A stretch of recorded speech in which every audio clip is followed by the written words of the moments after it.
কুরবানি ঈদের মাংসের টেস্টটা আসলে অন্যরকম। আপনি সারা বছর যতই গরুর মাংস রান্না করেন না কেন, ঈদের দিনে গরুর মাংস রান্নাটার টেস্টে অন্যরকম, বিশেষ করে কুরবানি ঈদে। আসসালামু আলাইকুম এভরিওয়ান, আশা করি সবাই ভালো আছেন।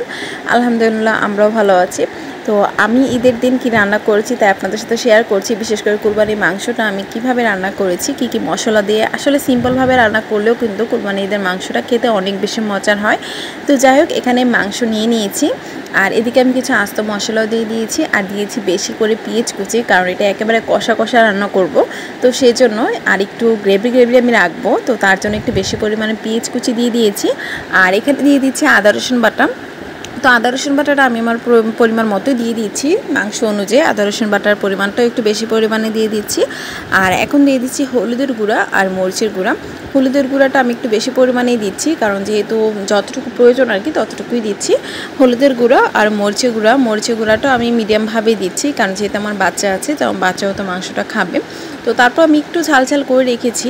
তো আর এদিকে দিয়ে দিচ্ছি গরম মশলার গুঁড়া। এখানে আমি গরম মশলা গুঁড়া প্রায় 3 থেকে 4 চামচ পরিমাণ দিয়ে দিয়েছিলাম। আর এখন দিয়ে দিচ্ছি কিছুটা জায়ফল গুঁড়া। আমি এখানে একটি জায়ফলের অর্ধেকটুকু সুন্দরভাবে একটু গুঁড়ো করে নিয়ে এরপর দিয়ে দিয়েছি। আর এখন দিয়ে দিচ্ছি ভাজা জিরা গুঁড়া এখানে 2 চামচ পরিমাণ দিয়ে দিলাম। আর এখানে যে দেখছেন জয়ত্রী আমি কিছু নিয়েছি, নিয়ে যে হাতের মধ্যে এভাবে একটু মেখে একটু ছোট ছোট করে আর কি একটু মথি দিচ্ছি, যেন এটা ভেঙে যায়। তো এটাই দিয়ে দিব, বাস এটা দিচ্ছি, যে এটা দিলে কিন্তু সুন্দর একটা ফ্লেভার আসে মাংসের থেকে। এখন দিয়ে দিচ্ছি তেল, আর এখানে আমি সরষের তেলটাই ব্যবহার করছি, কারণ আমাদের বাসায় আমরা সবসময় দেখা যায় সরষের তেলটাই খাই। তো তার জন্য ভাবলাম এখানে সরষের তেলটাই দিয়ে দিয়েছি। আমি এখানে 1 কাপ পরিমাণের মতো সরষের তেল দিয়ে দিলাম। আর সবশেষে দিয়ে দিচ্ছি লবণটা। তো লবণ আমি আমার পরিমাণ মতোই দিয়েছি, দিয়ে এখন ভালোভাবে হাতে মেখে নেব। আসলে কুরবানির মাংসটা কিন্তু আমরা হাতে মেখেই রান্নাটা বসে, আর হাতে মেখে রান্না করা মাংসের টেস্টটাই কিন্তু অনেক বেশি ভালো লাগে। আর আমার মনে হয় যে সারা বছর আমরা যতই মাংস রান্না করি না কেন, গরুর মাংস কুরবানি ঈদের যে মাংসটা রয়েছে সেটার টেস্টে আসলে একটু অন্য লেভেলের হয়। আমার মনে হয় সেটা যদি অল্প মশলা রান্না করা হয়, যেইভাবে রান্না করা হোক না কেন, সেটার টেস্টটা অনেক বেশি আসে। তো যাই হোক, এই যে আমি হাতে ভালোভাবে মেখে নিচ্ছি।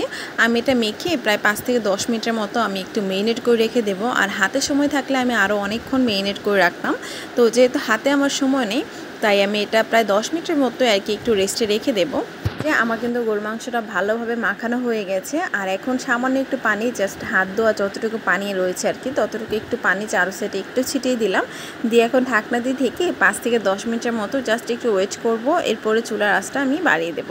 আর এখানে যে ঢাকনার যে ছিদ্রটা রয়েছে সেখানে আমি একটা লবঙ্গ দিয়ে দিয়েছিলাম, যেন বাষ্পটা আর কি বের হয়ে না যায় সেজন্য।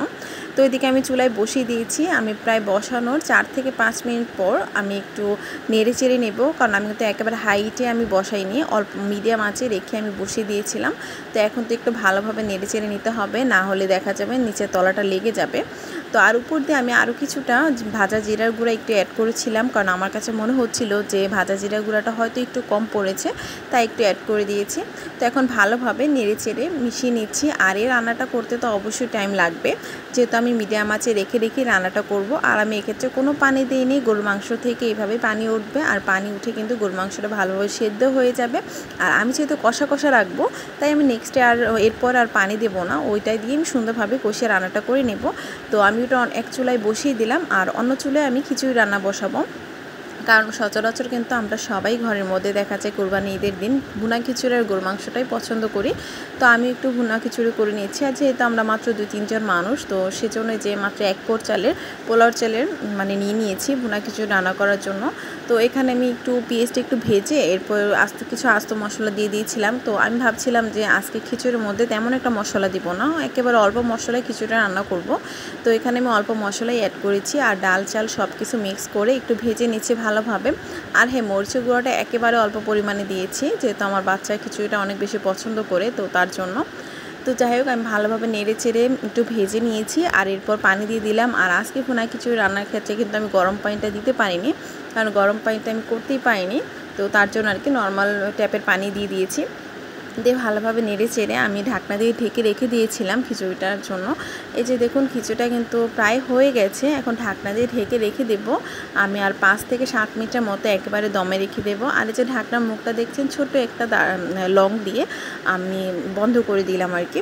তো এই যে ৫-৭ মিনিট পর ঢাকনাটা উঠিয়ে নিয়েছি। এদিকে আমার খিচুড়িটা কিন্তু হয়ে গেছে। আর অন্যদিকে কিন্তু আমি গরুর মাংসটা একটু পরপর নেড়ে চেড়ে নিচ্ছিলাম। আর অল্প আঁচে রেখে গরুর মাংসটা আমি রান্না করছিলাম অন্য চুলায়। তো যাই হোক, এদিকে কিন্তু আমার খিচুড়িটা হয়ে গেছে। এখন আমি এটা নামিয়ে নিয়েছি। এখন আমি দেখাচ্ছি আমার গরুর মাংসটা কেমন হয়েছে। এই যে দেখুন আমার মাংসটা একেবারে রান্না করা কমপ্লিট হয়ে গেছে। আর কত সুন্দর কালার এসেছে। আর বিশেষ করে কোরবানির ঈদের মাংসটা খেতে অনেক বেশি মজার হয়, কালারটাও অনেক সুন্দর আসে। তো যাই হোক, এটা আমার রান্না করা একেবারে কমপ্লিট হয়ে গেছে। গরুর মাংস রান্না করতে আমার প্রায় ৩৫ থেকে ৪০ মিনিটের মতো টাইম লেগেছে, কারণ গরুর মাংসটা আমি অল্প আঁচে রেখে রেখে রান্না করেছিলাম, তো তার জন্য।